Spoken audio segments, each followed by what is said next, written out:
Pardon? No, I'm not touting for business at all. No, not at all. Okay, individual communication. So first of all, it's reliant upon ratification of the optional protocol. We establish whether or not you know about that. It's for individuals and groups. This distinguishes the CRPD from other treaty bodies in that it allows for groups, whereas the others all allow just for individuals. Article 2 sets out the admissibility criteria. Article 3 sets out the process. Article 4 provides for interim measures, and they're also in Rule 64, and they are for urgent action, urgent intervention required, the kind of things that Eric was talking about yesterday. And fifth, that the working methods, so that they'll have closed meetings. As I mentioned before, the rules of procedure have been adopted, which have a large section on individual communications. So with the interim measures, you can request interim measures if there's going to be irreparable damage to the victim. And that irreparable damage can then be assessed as to whether or not the danger has passed and the interim measures can be lifted. I'm not sure yet if interim measures have been used by the committee. I'm guessing not. Teresa? Have you used interim measures yet? Nope. Okay, there we go. Before we get on to how to do it, there is one existing case, and I think one decision from the committee. How many of you have read it? HM in Sweden? 1, 2. Teresa. Until yesterday, Teresa was the only person I knew who'd read it, and now you two have read it. This is very exciting. We can talk about it in the break. I couldn't find a single person yesterday who'd read the bloody thing, so there was no one to talk to until I talked to Teresa last night. It came out at the end of April. I mean, in many ways, it's a very odd kind of case. She's shaking her head, she's nodding her head. It's an odd case to be a first case from a treaty body. It wasn't selected by the treaty body as a first case. They've decided to go chronological, first come, first served basis. So it was the first one submitted. And essentially it involves a woman who has a chronic connective tissue disorder called Ehlers-Danlos syndrome. She can't walk, she's in pain when she lies down, and the one thing that gives her comfort and that provides she can't leave her house, she can't be transported because of a disability. The only thing that can kind of stop the progress of her disability is hydrotherapy. And she basically applied to the local municipal council for planning approval to build an indoor hydrotherapy pool. Okay, on her own land, but some of the land was not zoned for that use. So it's not really hitting the kind of key human rights issues we were discussing yesterday, but nonetheless very important to this particular woman. And she took the case to her, she applied for planning permission to change the use, and it was denied. It was successful, then it was denied on appeal, and ultimately she exhausted her remedies before the Swedish courts and was unsuccessful. So she's taken the case to the CRPD committee. Now I think the lesson to learn from it, and for those of you who've read the decision, is that I don't think it was argued perhaps in the most strategic way. The applicant argued every article of the CRPD, I think, pretty much. They list all of them. Which, while I'm sure it felt to her that all of her rights were being violated, in terms of strategy, we'll talk about this after the break when we talk about how to approach cases and litigate. Much better to be selective.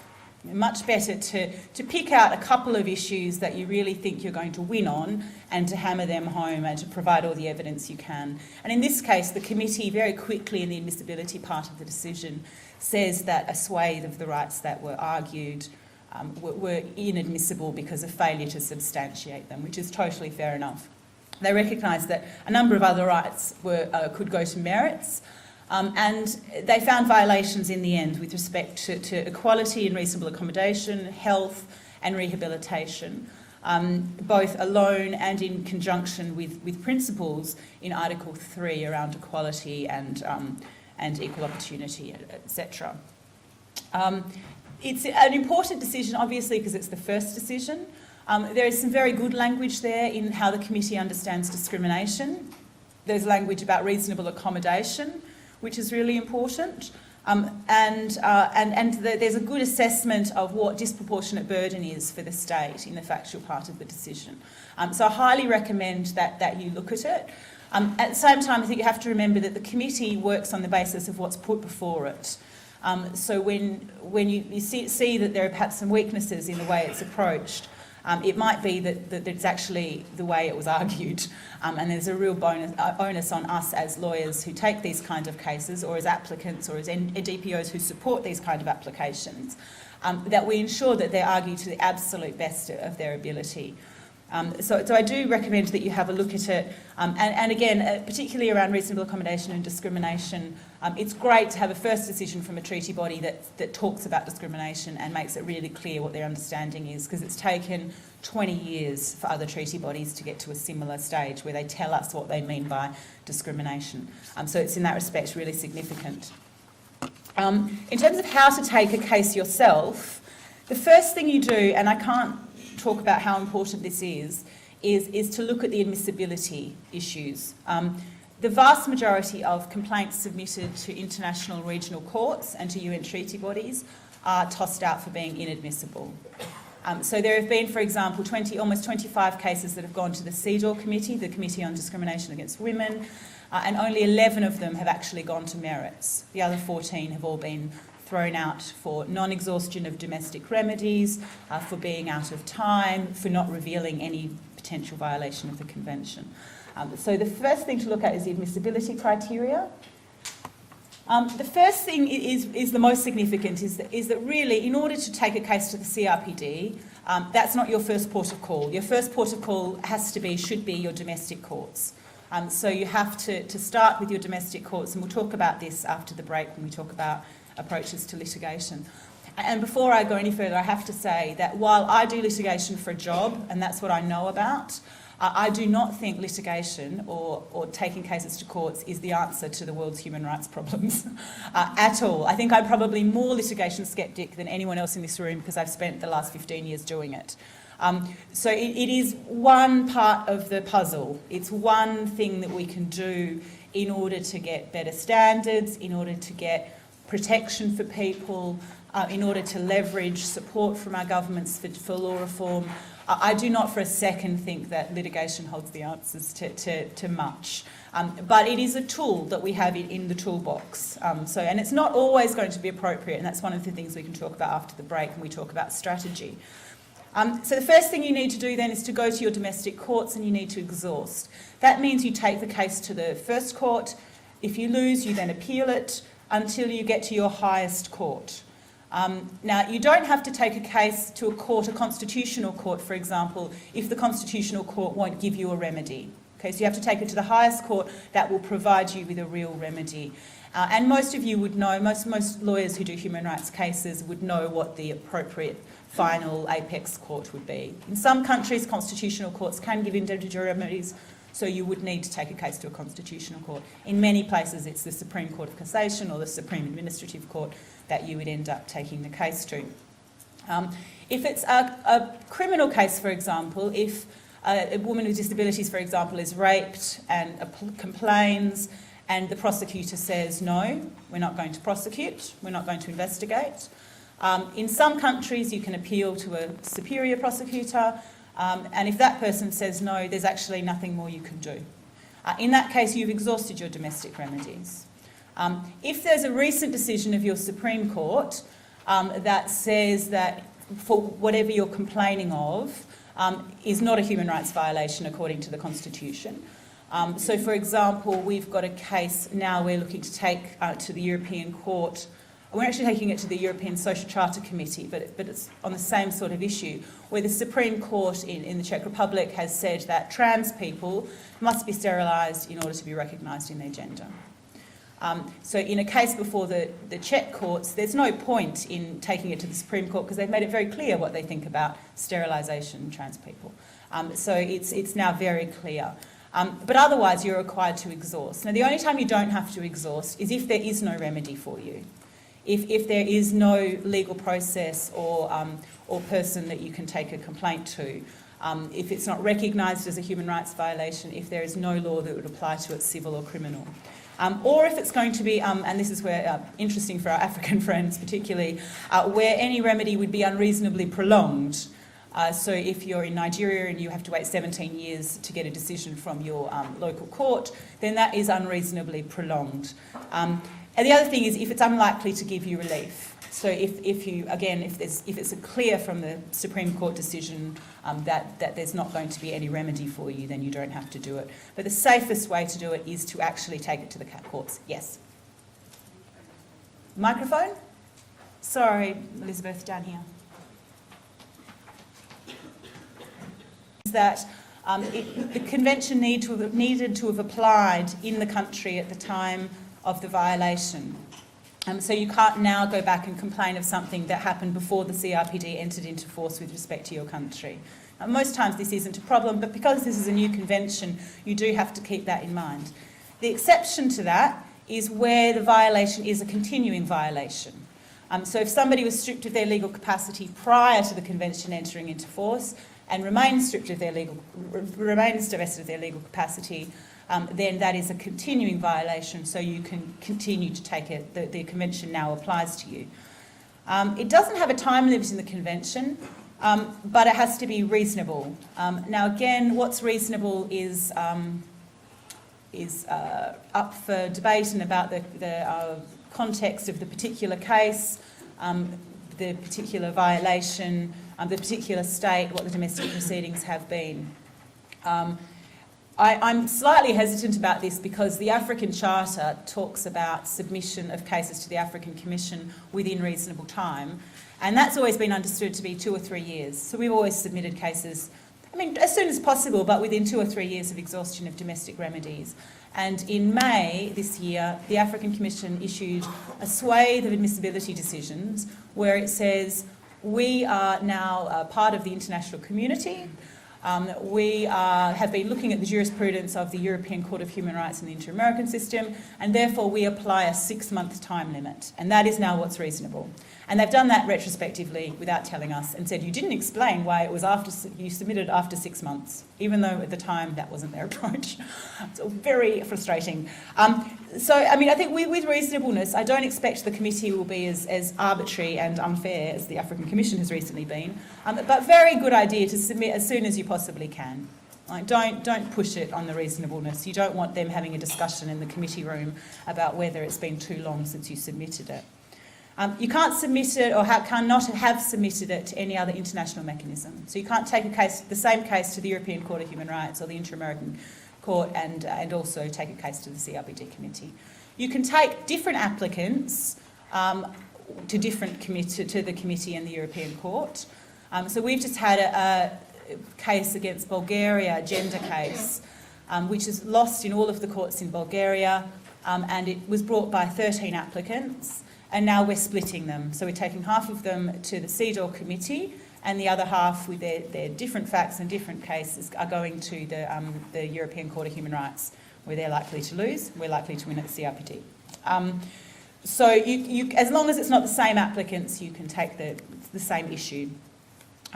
Important to note that it can't be anonymous, but you can request confidentiality. So in this case, the HM case, HM obviously said, I want to be anonymous, I want to be anonymised or confidential, treated with confidentiality, so they've been given some initials. I think it's important to remember that it's procedurally very simple. Domestic litigation can obviously be really tricky, and there are lots of deadlines you can't miss, and la la la la la. It becomes a very stressful process. This is actually quite a straightforward process. Compared to domestic litigation. So I don't think you should be frightened by it. You don't need to be a lawyer to take a case to the CRPD committee. You have to have exhausted your domestic remedies, so you're likely to have had a lawyer. But if that lawyer doesn't feel comfortable helping you take a case to the CRPD committee, then it's something that you can do yourself. Okay? I would suggest you do that with advice from the likes of me or other people who are here just to maximise the chances that you're going to be successful. But it isn't something that is terribly difficult. And I think with the admissibility, I should have said this under exhaustion, with the admissibility, and I think this will be interesting in due course to see what the committee does with this. is there are obviously big problems for access to justice for people with disabilities. We'll talk about this after the break. But there are big problems around victim status, as I mentioned with Eric, around delay, around access to court buildings, around absence of legal aid or access to legal aid. And it will be interesting if those cases go to the committee without having exhausted because of those things, which are common obstacles for justice for people with disabilities, to see how the committee responds, hopefully in a way that is positive and pro-decision. What to include? There's not. Last time I checked, there wasn't a model complaint form, although maybe I'm. Oh yes, sorry. You don't mind just explaining the rule of procedure, like the rules. Provide as much information as you reasonably can. So you need to have the name, all of your identifying information. If you're representing somebody else, you need to have a signed authority. You need to specify which, it sounds ridiculous, but you need to specify which state the violation is against, and I've heard of cases in other treaty bodies where that's not been specified. You need to specify the articles of the convention that have been violated. So you should be clear, and as I said before the break, we'll talk about more after the break, but you need to, I think, be quite selective in what you argue. You need to address specifically the admissibility criteria. So you need to explain what you have done to exhaust your domestic remedies. You need to set out and you need to say that you haven't submitted it to other bodies and the time frame and all that kind of stuff. You need to set out what the relevant facts of the complaint are. Now, this is difficult because oftentimes a lot of bad things have happened to a person, okay? But you do need to focus on the facts that are relevant for the particular violations that you argue. It's very difficult. Sometimes I've seen applications where it's very hard to see what the problem... There are so many terrible things that have happened to a person that it's hard to identify where the violations actually exist within all of the facts. So highlight as clearly as possible where the critical facts that you sense the violations come from exist. And you need to send in copies of all of your supporting documents. This comes back to the resourcing of the committee and trying to make life easy for the committee. You know, the committee does not have the resources to spend all its time looking up decisions of the Bahamian Supreme Court to see what your case was said before the Supreme Court, or to look at the Court of Cassation for your particular country. So you need to send in copies of all of the judgments. You need to send in copies of the legislation. You need to send copies of medical reports, psych evaluations, anything relevant at all to the case as you see it. Okay, you need to put a bundle together and make it as easy as possible for them to have everything. So that is really important. And when you're doing all of that drafting, and this comes back to what Rosemary and Janet were saying about credibility, is you need to be credible in the way you present your information and the way you argue your case. So don't exaggerate, don't claim damage you haven't suffered. I'm sure the violations that you're alleging are serious enough without any exaggeration. So be clear and factual, be very clear on the drafting. I mean, judges at the European Court have told me that the thing that they like most about the submissions we put in are the subheadings and the headings we use, because it makes it easy for them to follow the arguments. Like there's covered in so many applications. I mean, already this committee has 50 applications pending. Very shortly, I'm sure that will be many more. You want to distinguish your case, your application, from all of the other applications, which in Janet's words are probably quite crappy. So you do want to be selective and clear in the way you draft. You want to use good arguments and not kind of throw the kitchen sink in. And then you need to sign it and you need to send it off to the committee. I mean, the question then becomes, what do you expect? I mean, again, for reasons of resources, you won't hear much from the committee as you go through. Oh, sorry. Microphone.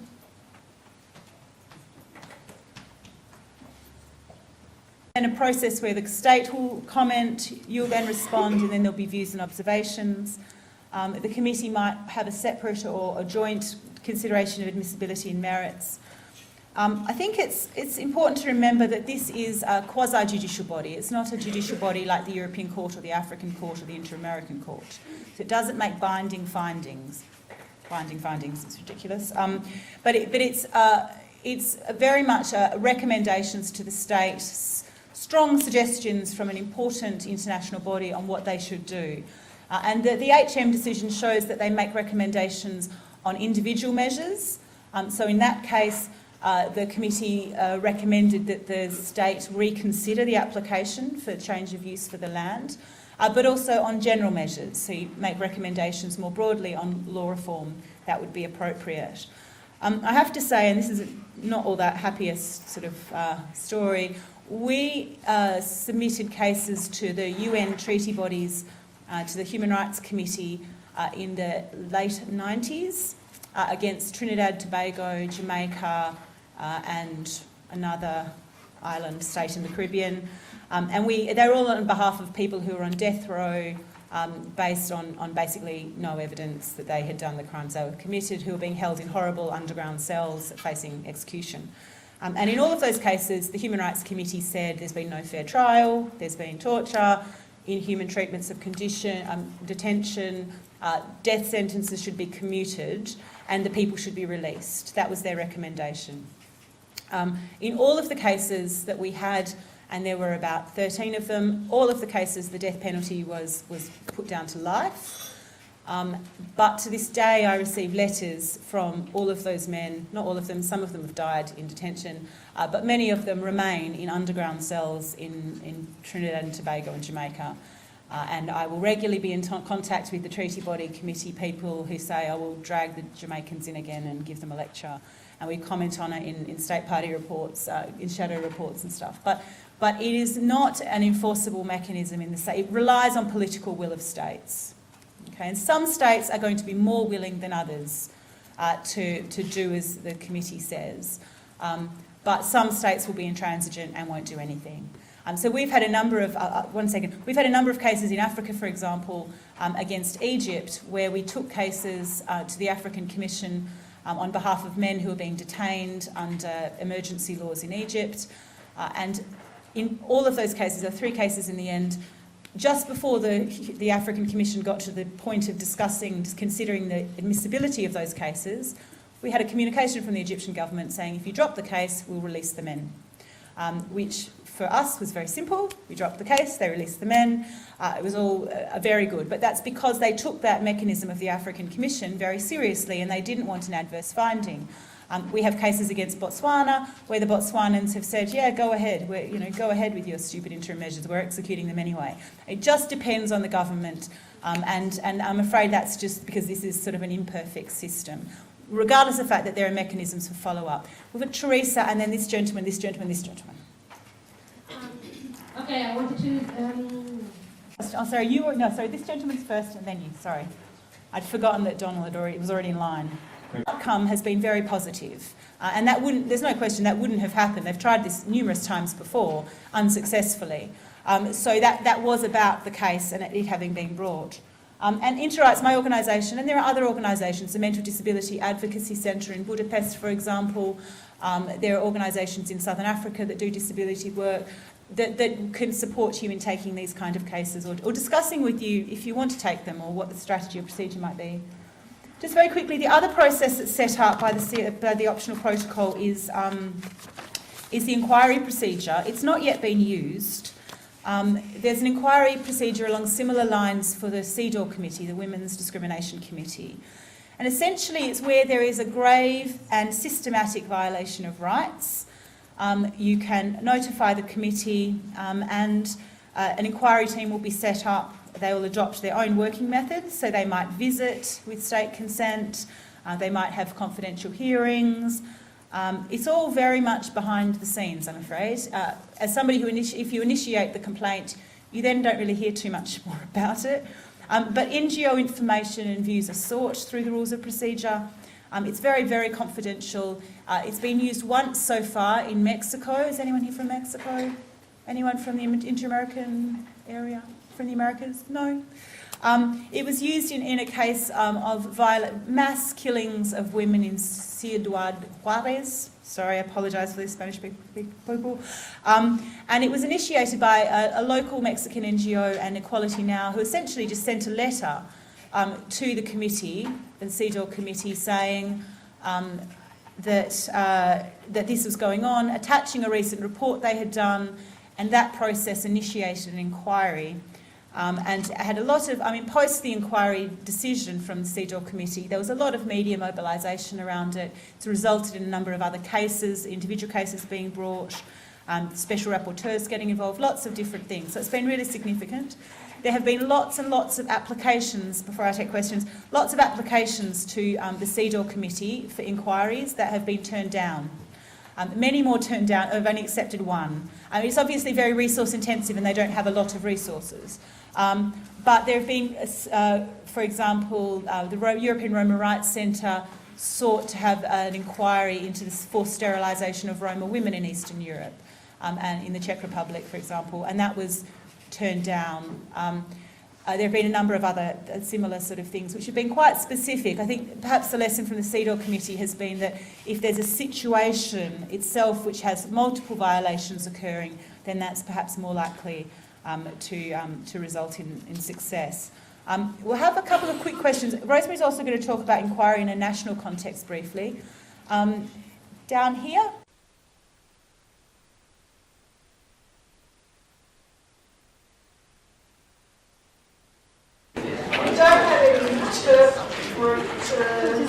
John's over there. Oh, okay. Andrew set out the very minimal inquiry experience at the international level, but at one level where inquiries have been used more regularly is at the national level with national human rights institutions. National human rights institutions use the inquiry power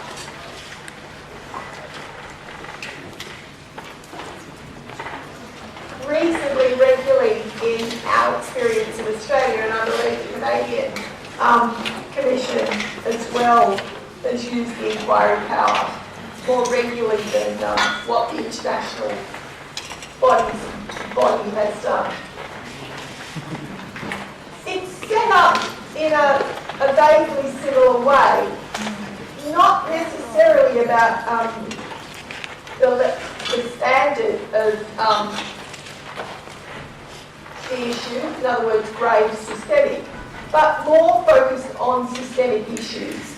And I suppose you could most probably suggest that grave is a qualifier, but they tend to be just focusing on what they deem to be systemic issues.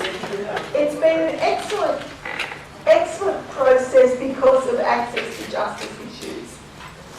Running discrimination cases and running disability discrimination cases can be very problematic in terms of identifying a good test case. And Andrea will go into this a little bit more after I've done this spiel, but the inquiry process can break that nexus of trying to find the right case, the right client, the right respondent, and being able to identify all those elements and run it successfully to get a decision, and also the concerns about not getting an adverse decision. What the inquiry process does is it leaves those messy areas where it's very difficult to define, the client and the respondent, but it's an area where there is multiple players. And you can look at an issue much more broadly. Some of the good inquiries that have happened in Australia have been around employment, and it has looked at areas of barriers in multiple areas. So where a case may look at one specific area of discrimination, inquiries can have a much wider purview. And so you can look at the various links and the various roles, both within legislation and statute, but also within private bodies. And so you don't have to try and break things up so you've got a clear-cut case with a clear-cut respondent and a clear-cut remedy. So what inquiries can do is give you a around a specific area. The downfall with inquiries is there is no remedy. The outcome is basically the work that is developed around the inquiry, and it becomes a resource only. It provides no remedy. So it may provide impetus for statute change and law reform, or it may just go to Parliament and sit there. That's the risk you take. But it's a public process and it's an open process. So it gives community organisations, disability organisations, the opportunity to engage and to advocate within that process. It takes it from the private arena of test case and moves it into a much more public advocacy arena.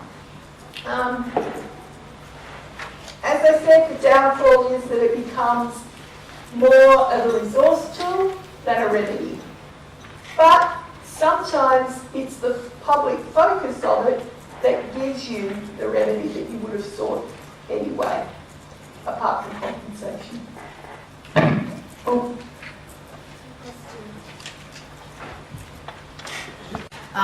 Cases and litigation. Again, with that proviso that I don't think litigation is the answer. From the outset, I think it's important to note that there have actually been very few cases, decisions of international bodies on disability. At the European Court, I can count them on my fingers how many cases have gone to judgment that have raised issues of disability. There have been cases brought by people with disabilities that haven't raised disability issues, and then there have been a large number that have been inadmissible. But those that have gone to merits, there are a handful. In the African system, there's been one case taken against Gambia and successfully argued and found the African Commission. And that's in a continent where there are obviously terrible systemic discrimination and violations of the rights of people with disabilities. In the Americas, again, there's been, I think, next to nothing specifically on disability. The treaty bodies, there have been a handful of cases at the Human Rights Committee on issues around detention of people with disabilities. But there is a real dearth of case law internationally, which doesn't, I don't think, encourage people to consider the options for international litigation. And I think that obviously also reflects the fact that there are very few cases brought successfully before domestic courts, because obviously you need to go to your domestic courts before you go to your final court. So I think it would be interesting, and we started doing this at various stages over the morning, to have a think about, we can skip that one. Why so few disability judgments? I mean, what is it about disability or about the law? I'm really just wanting your thoughts on why you think we have this handful of cases. We've got a huge number of disabled people in the world, huge numbers of violations occurring, and yet maybe 25 cases before that have gone to international adjudication. Why is that? Yep, down here, sorry. A friend from Kenya.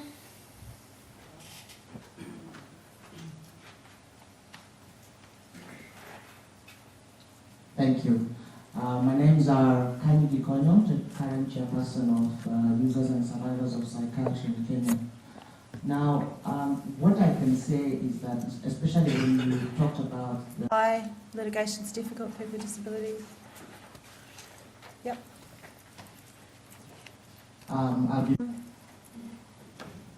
These are some of mine, and I think they've all been raised. Sorry, yes. Absence of appropriate laws. Now that will change, I think, with the CRPD, and it already has changed in the 10 years I've been doing disability litigation. It certainly there's certainly more legislation. Some of those laws in certain parts of the world are bad laws, and I have to say that it's easiest of all to challenge a bad law. Like if you want to take an easy case, challenging a bad law on the face of the law is much easier than challenging a practice or procedure where you have a good law. I mean, in terms of evidence. So that's bad laws aren't necessarily bad for us. They're easier to litigate than are good laws that just don't get implemented. But I think you're right. There are unhelpful definitions of disability in laws, laws that lack the scope to provide appropriate support and litigation. So we don't have the law. It's difficult to know what to litigate on the basis of. And so you end up having to use other civil laws and civil codes of procedure and criminal laws, and that becomes very complicated. It's much simpler if you have very clear disability discrimination legislation or disability rights legislation. The second for me, and I think the biggest one for me, is actually access to justice for people with disabilities.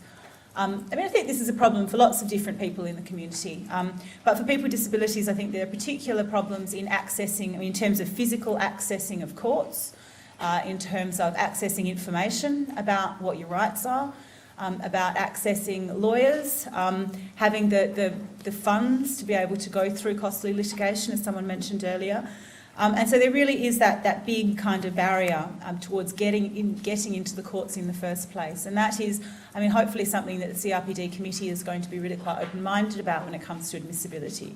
That if it's very difficult for you to access your domestic proceedings for whatever reason, then you can take a case directly to the CRPD in certain circumstances. And we'll have to see how that goes in terms of test cases before the CRPD in due course.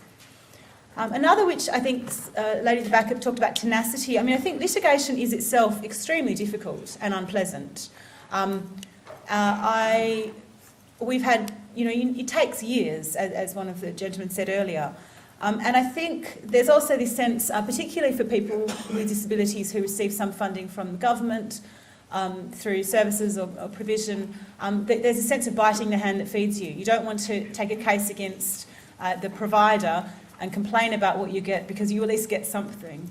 And that, I think, is a real challenge, because there's sometimes a complicated relationship with the state between people. And litigation itself, regardless of that sort of complication, takes a long time. It takes the energy out of you. As you said, I once had an intern for 6 months from Australia, fantastic intern, with complicated mobility and communication disabilities, impairments. And Fiona, at one stage something happened and somebody in the office said, "You should litigate that." And she said, "If I spent all day litigating the things that happen to me on a daily basis, I would be consumed by bitterness and anger, and I would be litigating the whole time. So I just decided not to litigate at all, and I'm going to be a lawyer for other people to litigate their problems." So for her, it was just a personal investment that she couldn't make. But it is, I think, very challenging for all people, particularly people with disabilities. I think for very good reasons, lots of people with disabilities lack confidence in legal processes and in lawyers. For a very long period of time, disability was outside the framework of the human rights movement, as all of you know. It was for a very long time outside the framework of enforceable law. It was a social problem. So it wasn't like lawyers were natural allies for a very long period of time. And I have to say, regrettably, in many parts of the world, probably in all parts of the world, there are many lawyers who still aren't allies, who still don't consider these to be human rights issues. And that's something that we as an organisation spend a lot of time talking to our partners about, trying to bring disability within their human rights remit. But because, as one of the gentlemen from Kenya said, incentives are low. When you wait 7 years to exhaust your domestic remedies, can you really be bothered waiting another period of time? 20 years ago, or 15 years ago, 2003, we represented a woman before the European Court in a case where she'd been gang raped in Bulgaria a number of years earlier. She was 13. It was 2 weeks before her 14th birthday at the time this happened. We took her case to the European Court. It was all very successful. We got a very good judgment, but by the time we got a judgment, she was 23 years old. It had taken 10 years of her life, and she'd been a teenager who'd been raped. And it takes a very special person to continue with the litigation, through high school, through boyfriends, through people telling her she should drop it, all of that kind of stuff. She actually just said she forgot about it. She decided that she just wasn't going to think about it, and she would wake up to it again when the judgment came out. But she was 23 by that time, so it takes a very long time, and it can be a very difficult process. And there are also, I think, structural problems. I mean, particularly around guardianship and accessibility to, I mean, this is again an access to justice thing, but there are structural challenges, whether that's inaccessible court buildings or legal structures that prevent people with disabilities from accessing. I don't mean to be so negative, because obviously I do this for a living and I think it's a good thing to do. The great thing about litigation for people with disabilities generally is that, well, for people who are on the margins, for minority people, is that laws are established for the majority on the whole, and they generally protect the powerful. And litigation is a way for people who are less powerful in a political sense to actually be able to assert their rights and to establish some leverage in order to gain more political power. And I think the history of litigation, in the last 40 years, shows that marginalised people, whether they're African American people in Europe, whether they're Roma people, do have there's a special role for them. Litigation has a special role for them in assertion of their rights. So that's why I don't think we should be totally miserable. We also now have the CRPD. There will be an elaboration of more domestic litigation. Certainly more understanding, just in the last couple of years, that we see from our partners in Eastern Europe and in Africa, from mainstream human rights organisations. They understand that now that disability is a human rights issue, like they've clicked. 10 years ago we'd go and talk to them and they'd be like, these people aren't human rights people. This is not a human rights problem. Whereas now now they do understand it. They don't necessarily understand disability yet, but they understand that they should understand it, if that makes some sense. You have a question, John? Can we have the microphone, please? So few. The next thing I thought we'd talk about for half an hour is what makes a good case. And it would be good to hear from you what you think a good case is. I mean, obviously it's one that doesn't settle, as John just said. But other thoughts on what a good case might look like? Let's make Elizabeth run. We mentioned earlier, Teresa totally agrees with this, the HM case, the Swedish case that was decided. What was, for lots of reasons, not the best case. I mean, it's access to private pool for hydrotherapy for somebody who has the land, already owns the land, and it's not what we would consider perhaps one of the more symptomatic violations that occurs. But for that reason of access to justice primarily. But it's important to have a think about what kind of cases would be the kind of cases you want to take. I mean, this is a committee, and if you want to take a case to the African Commission, or if you're from Tanzania, Ghana, or Malawi, you could take a case directly to the African Court, which is much better than the Commission, because it's actually a binding court. In Europe, you could take cases to the European Court or to the other treaty bodies from anywhere. What issues you want to take. These are bodies that don't have a lot of resources, so you don't want to, it needs to be a quality over quantity approach in order to take litigation, and you want to do a good job. I know some people who litigate in a number of countries who think that it's a question of how many cases you file in a given year, and a lot of those cases are of questionable severity. I mean, they're not argued in a terribly serious way, they're not terribly well supported with evidence, and they generally get thrown out. It's, I think, much better if you're coming up with a case strategy around an issue, and it's really important to think about where litigation fits in. If you're doing general advocacy around inclusive education, for example, and you're writing reports and you're lobbying parliamentarians, then litigation might be something you want to throw into that strategy to think about where it sits and what you want to change. So it's important to have those kind of philosophical questions about what are the real issues that you really want to tackle. And the two kind of approaches to strategic litigation. One is to look at where the holes are in the law. So where are the holes in the CRPD? What do you want elaborated in terms of the CRPD that you want the committee to clarify in law? Or in the context of Europe or in Africa, what is it in the African Charter? What is it in the European Convention that you want the court to address that it hasn't currently addressed to date? So that's finding the holes in the law and gaps and trying to litigate the gaps. The other approach is to litigate for widespread systemic violations. So where something is just a terrible violation, it's occurring to lots of people, it's well known, it's easy to prove, you can then go and litigate for the problem. The ideal case is where you have the gap in the law and the widespread problem. And I think for disability, we have lots of them. There are lots of issues where the law is unclear and it's a widespread problem. So there are big problems with guardianship, as Camilla was discussing yesterday, in Eastern Central Europe, plenary guardianship. So there's a big problem on the ground, but there's also a lack of clarity from the European Court about what that actually means. So it fills both criteria in terms of a strategic case. Oh no, I turned it off again. So these are just thoughts on strategy. So my first thought is to be selective and be strategic. Kind of think about what you want to change.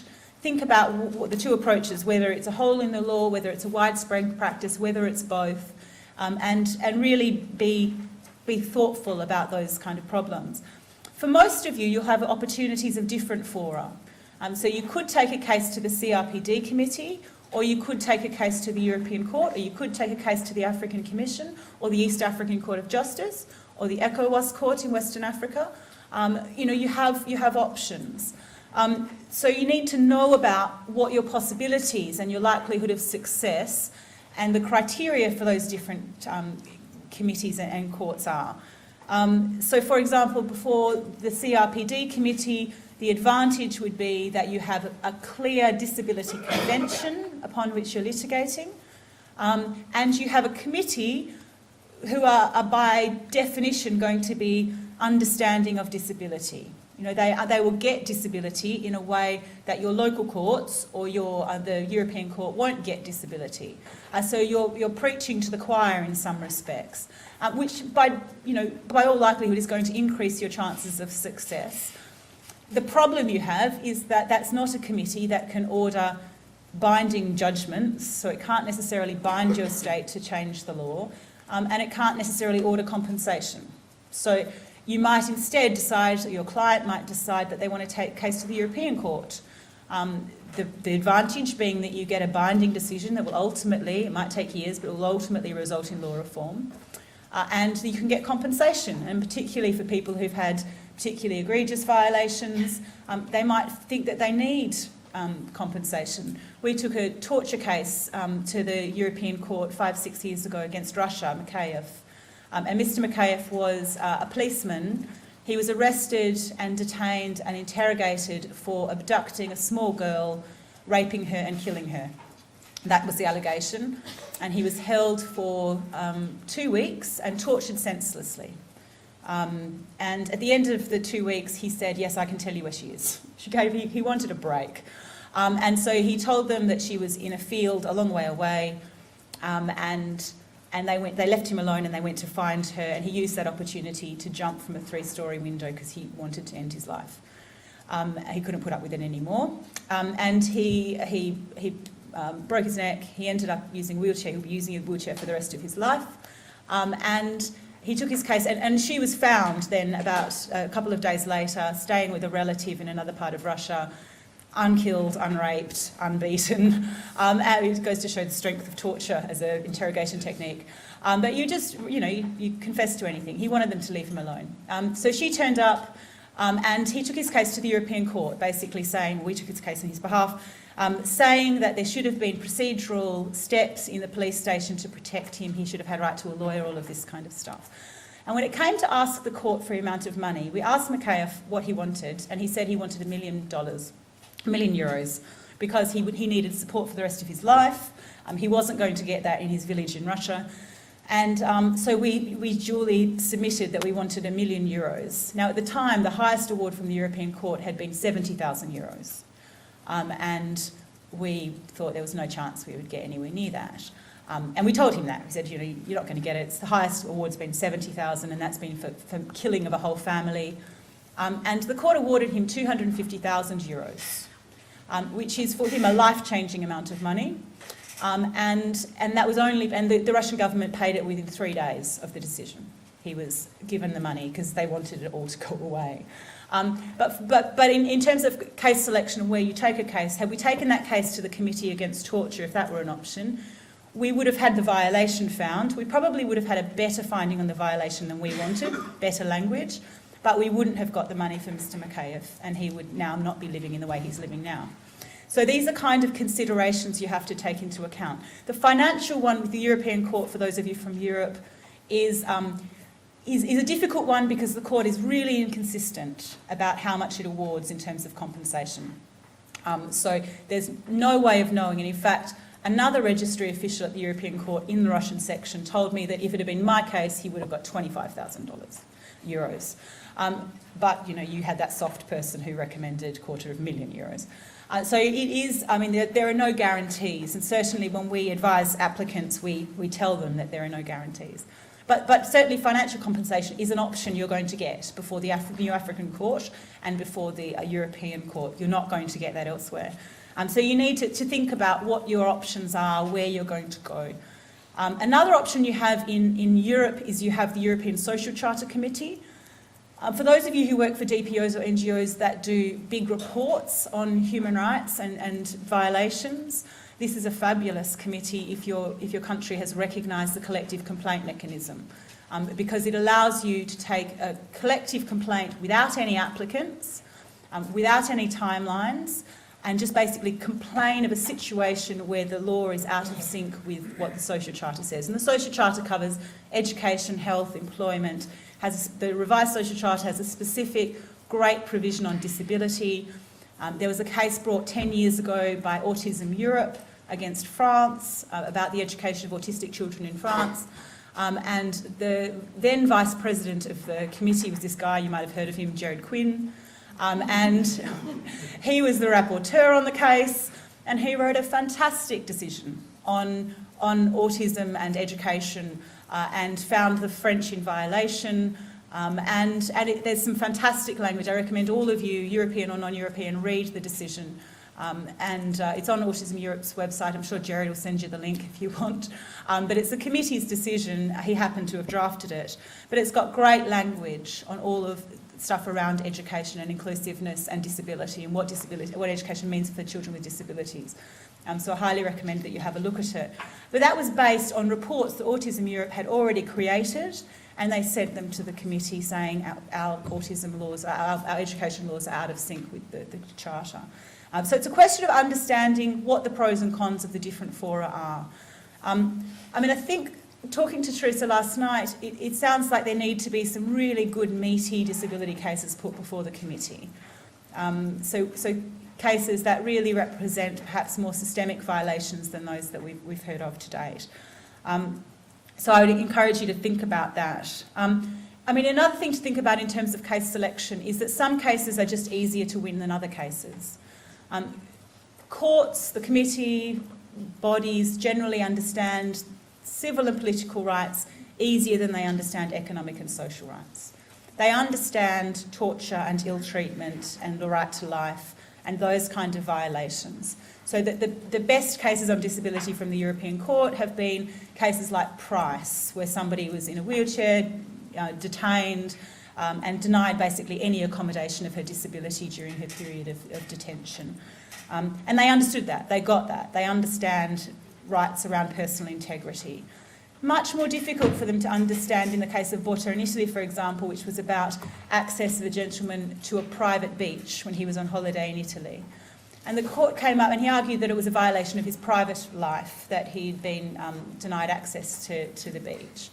And it was a private beach. But the court had lots of very good language in there about what personal integrity means and the private life in the context of disability and the right to develop relationships with other people, all of this being very important. And then came to a finding that said, but we find it just too remote, that the state has obligations that you can go to a beach as opposed to go to work or other thing that people in wheelchairs are meant to do. I don't know what they're meant to do, but according to the European Court, a beach is too remote. And that's now a decision from over 10 years ago. I suspect the court might have a slightly different approach, although we wouldn't know. But it's really important to know that there are some cases that are going to be easier to win than others. And if you're starting up a kind of case strategy, then you might want to have a combination of easy win and harder win cases. Both for your domestic courts, it's going to be exactly the same. The courts are going to understand ill-treatment cases and violence cases domestically better than they're going to understand issues around, legal capacity or other things that are more complicated. The other thing is discrimination is notoriously difficult / impossible to get courts to understand. Discrimination is really complicated for courts. They don't really get it very easily. They find the evidence really difficult. And that is a continual thing. I think we have to keep on arguing discrimination. I've not yet seen a disability case that hasn't been about discrimination. They're all about discrimination. I mean, it's so systemic, the discrimination, that people in the street wouldn't recognise it because they just think it's normal. But they're all about discrimination, and we really need to highlight the discriminative elements of cases and try to prove them as clearly as possible. Other things, so know what your international law is. I think it's quite important because that's where you can take leads on what you should be arguing domestically, what the possibilities are. If you're taking cases to European or African courts, you should argue the African Charter, you should argue the European Convention as well as the CRPD. You can't take a case to the European Court if you haven't argued the European Convention domestically. And the same with the African Charter, you need to be arguing it. And what we're doing in our litigation before the European Court is we're arguing the Convention, but we're also arguing the CRPD, because we want to bring the principles of the CRPD into the understanding of the European Court and therefore make it legally enforceable. By trying to pull those principles into the court's understanding. So far we're having no luck, they're being really crap. But we figure we'll just chip away, and as what you're saying, that the more you expose courts to these arguments, then one day it will eventually click. It says make human rights arguments. I put this in there because I think there's been a tendency sometimes from one issue movements to sometimes make arguments that suppress other minority groups. The classic example is this case of DH and others in the Czech Republic, which is about segregation of Roma children in Eastern Europe, in Czech Republic, where basically there still are special schools set up for children with disabilities, and Roma children are put into these schools in huge numbers. So a Roma child is 27 times more likely, that's a gypsy child, 27 times more likely to be in a school for special school for children with intellectual disabilities. And then this was challenged almost 10 years ago by the European Roma Rights Centre, 8 years ago. And they're a Roma rights organisation. They do very good work, and I have to say everything I'm about to say they now regret desperately. But what they did is when they made the arguments on behalf of the Roma children, they basically took a case on behalf of 18 Roma children and said, we want to take these Roma children out, it's discrimination, blah, blah, blah. But they also made the argument under Article 3 of the Convention, which is inhuman and degrading treatment, torture, inhuman and degrading treatment, that it was inhuman and degrading for the Roma children to be educated with children with disabilities. That was their human rights argument. Now, I had yelling, screaming matches with their legal director at the time. At the time of the hearing, I said, you can't talk about this argument, it's a terrible argument, it's demeaning, blah, blah, blah, blah. You also can't call these people mentally deficient, which I was doing. And in the end, the court didn't go near it. The court rejected it. It found that there was nothing to consider under Article 3. But that is, to my mind, not a human rights argument. You don't get the Roma people up by squashing the disabled people. And vice versa, you don't pull the disabled people up by squashing women or whatever.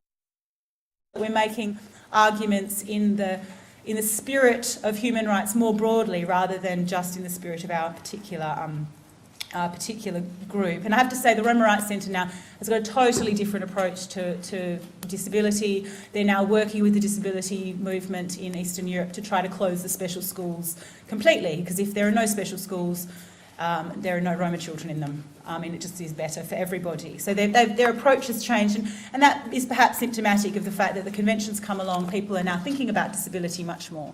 But at the time it was submitted, they weren't, and they weren't making, in my view, human rights arguments.